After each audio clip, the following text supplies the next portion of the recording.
Assalamu alaikum. Dear students, I am Mohammad Sharafuddin, Assistant Professor, Department of Business Administration, Mohammadpur Kendriya College, Dhaka. Today, I am going to take a one-night class about BBA first year, first semester. Course name is Basic Accounting and title is Merchandising Operations. Today, I will solve a problem about perpetual inventory system method. Now, I am going to discuss about the problem. Samsonite company distributes suitcase to retail stores and extend credit terms of 1/10, N/30 to all of its customers.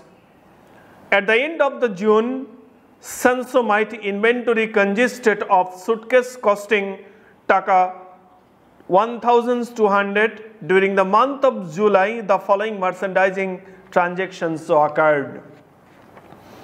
Dear students, এখানে Samsonite কোম্পানির ও একটি suitcase distributors, বিশেষ করে ওই luggage, briefcase এই সমস্ত জিনিসপত্র তারা বিক্রি করে থাকে and extend credit terms of 1/10 N/30 to all of its customer. এবং এই কোম্পানি তার সমস্ত কাস্টমারদেরকে ক্রেডিট টার্মস বা কিছু সুবিধা দিয়ে থাকে, সেটা হলো N/30। যাদের কাছে বাকিতে মাল বিক্রি করবে তাদের কাছ থেকে অবশ্যই 30 দিনের মধ্যে টাকা আদায় করবে, তবে 10 দিনের মধ্যে যদি কেউ পরিশোধ করতে পারে তাকে 1% ডিসকাউন্ট সুবিধা দেওয়া হবে। জুন মাসের শেষে Samsonite কোম্পানির মজুদ ছিল 1200 টাকা মূল্যের। জুলাই মাসে এই লেনদেনগুলো সম্পন্ন হয়েছিল। ইনস্ট্রাকশনে বলা হলো journalise the transaction for the month of July for Samsonite using a perpetual inventory system. Perpetual inventory সিস্টেমে আমরা Samsonite কোম্পানির এই জুলাই মাসের লেনদেনগুলোর জাবেদা তৈরি করব। আমি শুরু করছি। জুলাই 1,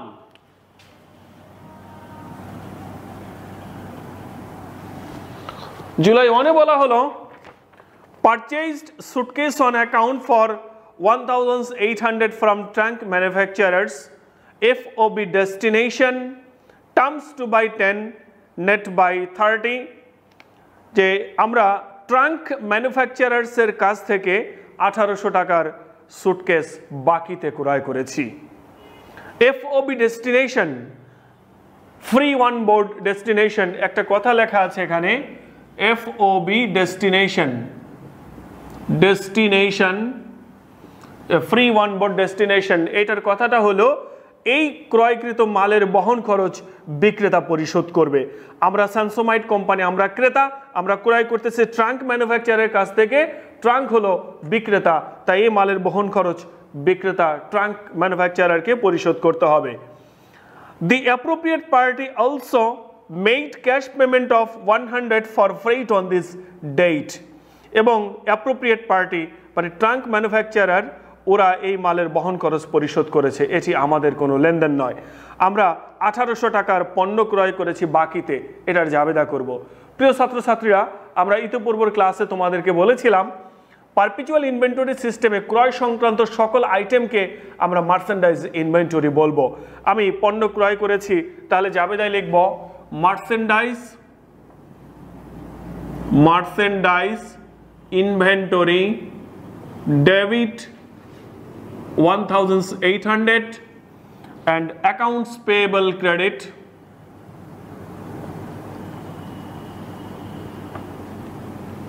1,800। এরপরে July 3, sold suitcases on account to Stachel World for taka 2,000। The cost of suitcase sold is taka 1,200। আমরা স্ট্যাচেল ওয়ার্ল্ডের কাছে 2000 টাকার সুটকেস বাকিতে বিক্রি করেছি। প্রিয় ছাত্রছাত্রীরা, আমরা পারপিচুয়াল ইনভেন্টরি সিস্টেমে যখন কাজ করব তখন বিক্রয়ের বেলায় আমাকে দুটি জাবেদা দিতে হবে। একটি হলো পণ্য বিক্রি করেছি তার জাবেদা, আর একটি হলো এই বিক্রিত পণ্যের ব্যয়ের জাবেদা। আমরা 2000 টাকার পণ্য বাকিতে বিক্রি করেছি। বাকিতে বিক্রি করলে জাবেদা হবে হলো অ্যাকাউন্টস রিসিভাবলস ডেবিট সেলস ক্রেডিট। আমরা লিখে নেব accounts receivable debit 2000 R sales credit.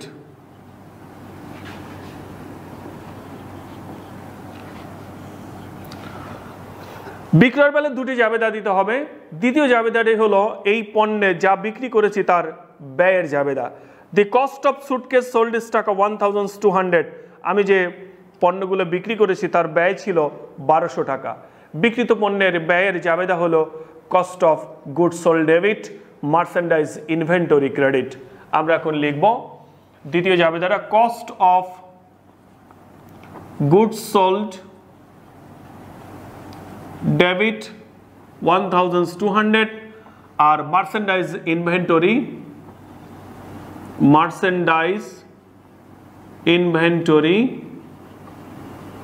Credit 1200।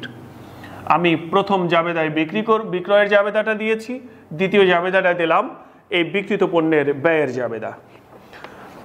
July 9 paid trunk manufacturers in full. এবার 9 তারিখে আমি ট্রাঙ্ক ম্যানুফ্যাকচারারকে মূল্য পরিশোধ করে দিয়েছি। দেখো আমি ট্রাঙ্ক ম্যানুফ্যাকচারের কাছ থেকে ক্রয় করেছিলাম জুলাই মাসের 1 তারিখ। শর্ত দেওয়া ছিল 2/10 আর n/30। তার অর্থটা হলো প্রথম 10 দিনের মধ্যে যদি টাকা পরিশোধ করা যায় তাহলে 2% ডিসকাউন্ট সুবিধা এখান থেকে পাওয়া যাবে। তো জুলাই মাসের 1 তারিখের সঙ্গে যদি আমি 10 দিন দিয়ে দিই তাহলে দেখো জুলাইয়ের 11 তারিখ পাওয়া যায়। তার মানে জুলাই মাসের 1 থেকে 11 তারিখের মধ্যে যদি টাকা পরিশোধ করতে পারি তাহলে আমরা 2% ডিসকাউন্ট পাবো। কিন্তু দেখো আমি টাকা পরিশোধ করতেছি জুলাই মাসের 9 তারিখ। তা জুলাই মাসের 9 তারিখ কিন্তু এই ডেডলাইনের মধ্যে পড়ে যায়, তাই আমরা এখানে ডিসকাউন্ট সুবিধাটা আমরা এখান থেকে নিব। তা আমি পাওনাদারকে টাকা পরিশোধ করব, ট্রাঙ্ক ম্যানুফ্যাকচারকে আমি টাকা পরিশোধ করব। দেখো অ্যাকাউন্টস পেয়েবল 1800, ও আমার কাছে 1800 টাকা পায়। এখন ওকে আমি পুরোপুরি টাকা পরিশোধ করব না, আমরা 2% কম পরিশোধ করব। আমরা 2% বাড়টা সুবিধা এখান থেকে নিব। আমি যদি পাওনাদারকে টাকা পরিশোধ করে দিই তাহলে আমার লায়াবিলিটিস কমে যাবে। লায়াবিলিটিস কমলে ডেবিট করব, তাহলে লিখব অ্যাকাউন্টস পেয়েবল ডেবিট 1800 আর 2% আমি কম পরিশোধ করব। দেখো 1800 টাকার 2% হবে হলো 36। তাহলে আমাকে নগদ পরিশোধ করতে হবে কত? 1800 থেকে যদি 36 বিয়োগ করে দেই 1764। তা আমি কম পে করব 36 টাকা। তাহলে এই 36 টাকা যদি কম পে করি এটা আমার জন্য একটা আয়, এটা ক্রয় বাট্টা। আমরা ইতিপূর্বে বলেছি ক্রয় রিলেটেড আইটেমগুলোকে মার্চেন্ডাইজ ইনভেন্টরি বলবো, তাই ক্রয় বাট্টাকে পারচেজ ডিসকাউন্ট না বলে আমরা বলবো মার্চেন্ডাইজ ইনভেন্টরি ক্রেডিট। আমি মার্চেন্ডাইজ ইনভেন্টরিটাকে সংক্ষেপে এম ইনভেন্টরি লিখলাম 36, আর আমার কাছ থেকে নগদ টাকা চলে যাবে। নগদ টাকা সম্পদ চলে গেলে ক্রেডিট করব, তাই বলবো cash credit 1764। July 12 received payment in full from Satchel World. আমরা স্ট্যাচেল ওয়ার্ল্ডের কাছ থেকে টাকা পেয়েছি। দেখো আমরা যখন পণ্য বিক্রি করব আমাদের অঙ্কের শুরুতে বলা ছিল যে সকল কাস্টমারকে আমরা একটা ডিসকাউন্ট সুবিধা দেই 1/10 n/30। তার মানে আমরা বাকিতে বিক্রি করব, তবে সেই বিক্রয়ের মেয়াদ হবে 30 দিন। তবে 10 দিনের মধ্যে যদি আমার দেনাদার টাকা পরিশোধ করতে পারে তাকে আমরা 1% ডিসকাউন্ট সুবিধা দেব। দেখো আমরা স্ট্যাচেল ওয়ার্ল্ডের কাছে মাল বিক্রি করেছিলাম জুলাইয়ের 3 তারিখ। তার সঙ্গে যদি আমি 10 দিন ধরি তাহলে আমরা পাবো জুলাইয়ের 13 তারিখ। তার মানে জুলাইয়ের 13 তারিখের মধ্যে টাকা পরিশোধ করলে এখানে ডিসকাউন্ট সুবিধাটা আমরা দেব। তবে আমরা টাকাটা পরিশোধ বা টাকাটা পাচ্ছি হলো জুলাইয়ের 12 তারিখে। তার মানে জুলাইয়ের 12 তারিখ কিন্তু এই ডেডলাইনের মধ্যে রয়েছে। তার মানে এখানে আমরা এখন টাকা কম রিসিভ করব। তাহলে দেখো আমি 3 তারিখে স্ট্যাচেল ওয়ার্ল্ডের কাছে মাল বিক্রি করেছিলাম 2000 টাকার, এখান থেকে 1%-এ 20 টাকা আমরা কম রিসিভ করব। তো 2000 থেকে যদি 20 টাকা কম রিসিভ করি তার মানে আমি টাকা পাবো 1980 টাকা। এই যে 1980 টাকা আমি পেলাম, আমার কাছে টাকা আসলো, নগদ টাকা আসলে ডেবিট করতে হয়, তাই বলবো ক্যাশ ডেবিট 1980। আর আমি 20 টাকা আমি কম রিসিভ করব, 20 টাকা কম রিসিভ করব। আমার পাওনা ছিল 2000, পেলাম 1980 টাকা, 20 টাকা কম পেলাম, এটি আমাদের জন্য লস। লস হলে লসকে ডেবিট করতে হয়, তাই লিখব সেলস ডিসকাউন্ট ডেবিট 20। আর আমি দেনাদারের কাছ থেকে টাকাটা পেয়ে গেছি, তাই বলবো অ্যাকাউন্টস রিসিভেবল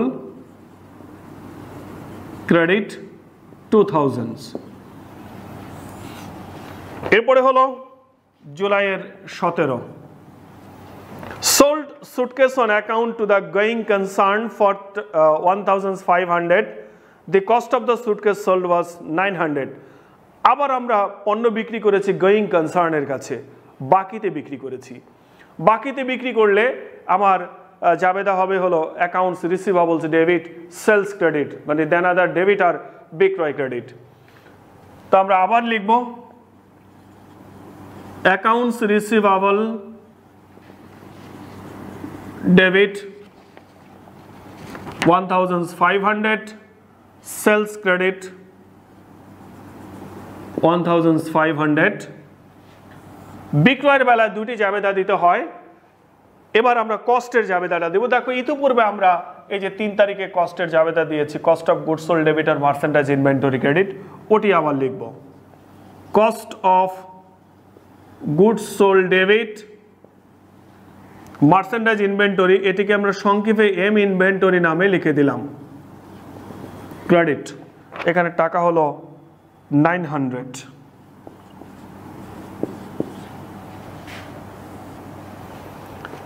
তারপরে July 18, purchased suitcases on account for টাকা 1700 from Kingman manufacturers, FOB shipping point, terms 1/10 net by 30।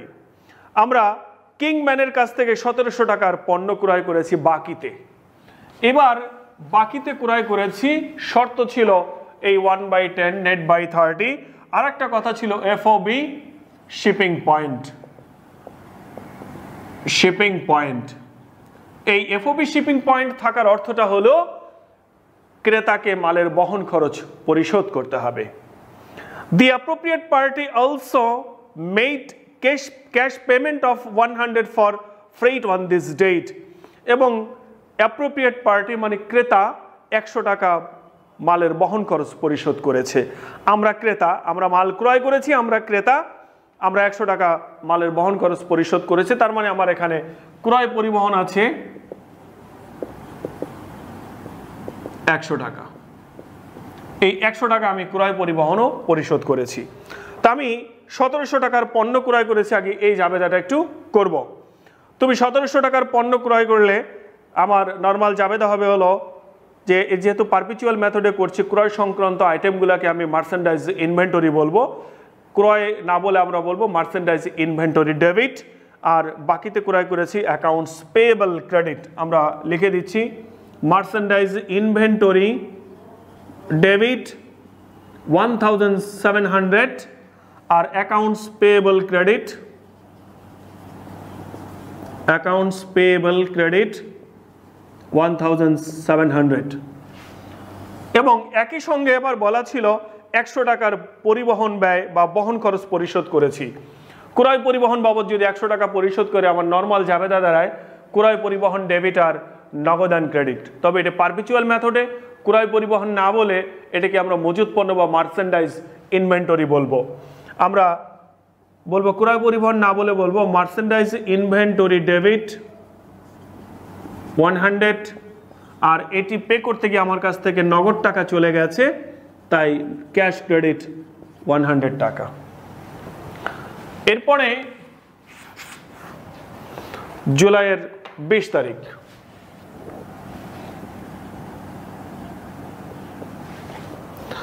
received 300 credit for suitcase return to Kingman manufacturers. আমরা কিংম্যান ম্যানুফ্যাকচারার্সকে 300 টাকার সুটকেস আমরা ফেরত পাঠিয়েছি। 18 তারিখে দেখো, এই যে 18 তারিখে আমরা কিংম্যানের কাছ থেকে 1700 টাকার সুটকেস বা পণ্য বাকিতে ক্রয় করেছিলাম। 20 তারিখে এসে 300 টাকার পণ্য তাদেরকে ফেরত দিয়েছি, ক্রয় ফেরত। তো আমরা যখন পণ্য ক্রয় করেছিলাম তখন জাবেদা করেছিলাম merchandise inventory debit, accounts payable credit.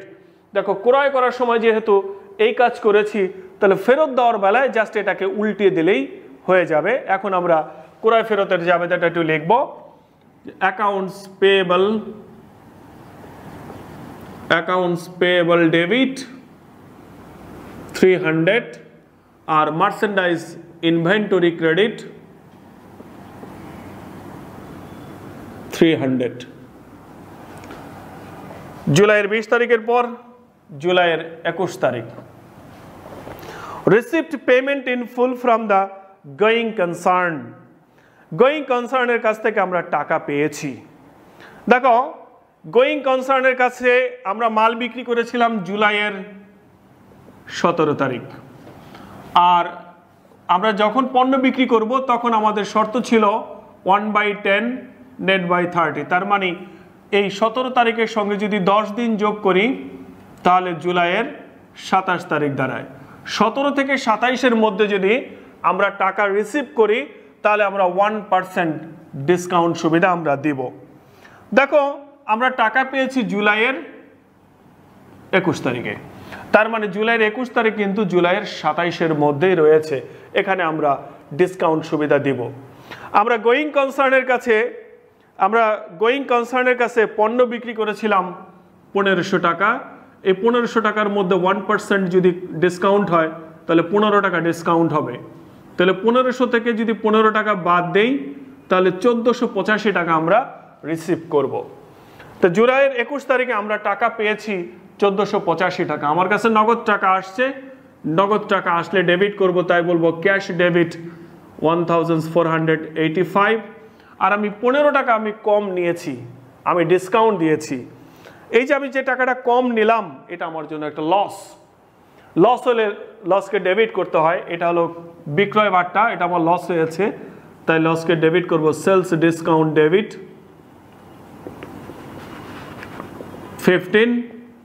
আর এটা আমি দেনাদারের কাছ থেকে, গোয়িং কনসার্নের কাছ থেকে পেয়েছি, তাই বলবো অ্যাকাউন্টস রিসিভেবল ক্রেডিট 1500। এরপরে 22 আবার বলা হলো sold suitcases on account to Fly by Night for 2250। আমি ফ্লাই বাই নাইট একটি প্রতিষ্ঠান, তার কাছে 2250 টাকার সুটকেস বা পণ্য বাকিতে বিক্রি করেছি। 2250 টাকার পণ্য, এটির কস্ট দেওয়া আছে, the cost of suitcase sold was 1350। আমি 2250 টাকার পণ্য বাকিতে বিক্রি করলাম। বাকিতে বিক্রি করলে আমার নর্মালি জাবেদা হয় দেনাদার ডেবিট বিক্রয় ক্রেডিট, ইংরেজিতে বললে হবে accounts receivable debit, accounts receivable debit 2250, sales credit 2250 টাকা। আমরা ইতিপূর্বে বলেছি বিক্রয়ের বেলায় দুটি জাবেদা হবে। দ্বিতীয় জাবেদাটা হলো কস্টের জাবেদা। কস্টের জাবেদাটা অল টাইম একই রকম থাকবে, cost of goods sold debit merchandise inventory credit. আমরা ওটাই লিখব, cost of goods sold debit merchandise ইনভেন্টরিটাকে আমরা সংক্ষেপে লিখব M inventory, merchandise inventory credit টাকা হলো 1350। এরপরে হলো 30 তারিখ July 30, paid Kingman manufacturers in full. কিংম্যানকে আমি পুরা টাকা পরিশোধ করে দিলাম। এই যে 18 তারিখে কিংম্যানের কাছ থেকে আমি পণ্য ক্রয় করেছিলাম, 20 তারিখে ওরে 300 টাকার মাল ফেরত দিয়ে দিছি। এবার 30 তারিখে আমরা পুরোপুরি টাকা পরিশোধ করে দিলাম। আমি 30 তারিখের আইটেমটি নিয়ে আবার একটু বলছি। Paid manufacturer Kingman manufacturers in full, যে কিংম্যান ম্যানুফ্যাকচারার্সকে আমি পুরো টাকা পরিশোধ করে দিলাম। দেখো, আমি কিংম্যানের কাছ থেকে পণ্য ক্রয় করেছি জুলাইয়ের 18 তারিখ, আর যখন ক্রয় করেছিলাম তখন শর্ত দেওয়া ছিল 1/10 নেট 30, তার মানে 10 দিনের মধ্যে পরিশোধ করলে ডিসকাউন্ট হবে। তাহলে দেখো, জুলাইয়ের 18 সঙ্গে 10 যোগ করলে 28, তাহলে 18 থেকে 28 তারিখের মধ্যে পরিশোধ হলে ডিসকাউন্ট হবে। বাট টাকাটা পরিশোধ হয়েছে জুলাইয়ের 30 তারিখ। এই জুলাইয়ের 30 তারিখ কিন্তু এটির মধ্যে নেই, বিধায় এখানে আমরা ডিসকাউন্ট সুবিধাটা দিব না, বা ডিসকাউন্ট সুবিধাটা আমরা পাবো না। এখন ওকে পূর্ণ মূল্যই পরিশোধ করে দিতে হবে। দেখো, 18 তারিখে আমি যখন কিংম্যানের কাছ থেকে ক্রয় করেছিলাম, আমার ক্রয়ের পরিমাণ ছিল 1700 টাকা, 1700। আর 20 তারিখে ওকে আমরা 300 টাকার পণ্য ফেরত দিয়ে দিয়েছি। তাহলে অ্যাকচুয়ালি ও পাবে হলো 1400 টাকা বা 1400 টাকা। 1400 টাকা আমি পাওনাদারকে টাকা পরিশোধ করে দেব। পাওনাদারকে যদি টাকা পরিশোধ করে দেয়, আমার দেনা কমে যায়, দায় কমে যায়। দায় কমলে দায়কে ডেবিট করব, তাই বলবো accounts payable, accounts payable debit 1400। আর এই টাকাটা পে করতে গিয়ে নগদ টাকা আমার কাছ থেকে চলে গেল, নগদ টাকা সম্পদ, চলে গেলে ক্রেডিট করতে হয়, এই জন্য ক্যাশ ক্রেডিট করব 1400। Last item July 31, granted fly by night 200 credit for suitcase returned costing 120। আমরা ফ্লাই বাই নাইটের কাছে 22 তারিখে পণ্য বিক্রি করেছিলাম। এই যে 22 তারিখে ফ্লাই বাই নাইটের কাছে পণ্য বিক্রি করেছিলাম, এর মধ্য থেকে 200 টাকার পণ্য আমাদের কাছে ফেরত এসেছে। আমি যখন বিক্রি করেছি 22 তারিখে, তখন এই ঘটনাগুলো ঘটছে। এবার 31 তারিখে এসে কি হলো, ওই বিক্রয় করা মালের ভিতর থেকে 200 টাকার মাল আমার কাছে ফেরত এসছে। এটি বিক্রয় ফেরত। তো আমরা বিক্রয় ফেরতের সিম্পল জাবেদাটি করব। বিক্রয়ের বেলায় যেমন জাবেদা ছিল 2টি, বিক্রয় ফেরতের বেলাও জাবেদা হবে 2টি। তো আমরা বিক্রয় ফেরতের জন্য জাবেদা লিখব। বিক্রয় করলে তো নর্মালি আয় হয়, তাই সেলসকে ক্রেডিট করি। এবার বিক্রয় ফেরতের ফলে আমার ওই আয়টা কমে যাবে, তাই বিক্রয় ফেরতকে আমরা ডেবিট করব। তা লিখব sales return and allowance, sales return and allowance as a debit, accounts receivable credit 200। এবার কস্টের জাবেদাটা দেখো, বিক্রয়ের বেলায় আমার দ্বিতীয় জাবেদাটা ছিল cost of goods sold debit আর মার্চেন্ডাইজ ইনভেন্টরি ক্রেডিট। তাহলে ফেরতের বেলায় জাস্ট এটাকে উল্টে দেব। তাহলে জাবেদাটা দাঁড়াবে মার্চেন্ডাইজ ইনভেন্টরি, তার মানে এম ইনভেন্টরি ডেবিট, এখানে দেওয়া ছিল 120 টাকা, আর cost of goods sold credit 120 টাকা। শেষ হয়ে গেল। প্রিয় ছাত্রছাত্রীরা, তোমরা এই অঙ্কটি ভালোভাবে দেখে বাসায় প্র্যাকটিস করবা। আশা করি তোমাদের কোনো সমস্যা থাকবে না। এরপরে যদি সমস্যা থাকে আমাকে ফেসবুকে বা মেসেঞ্জারে তোমরা আমাকে নক করবে, আমি তোমাদের সমস্যা সমাধান করে দেওয়ার যথাসাধ্য চেষ্টা করব। আর এই আজকের সমস্যাটির প্রশ্নটি ভিডিও ডেসক্রিপশনে থাকবে, তোমরা একটু মেহরবানি করে সবাই প্রশ্নটিও দেখে নেবে। সবাই ভালো থাকবা। Stay home, stay safe. আল্লাহ হাফেজ।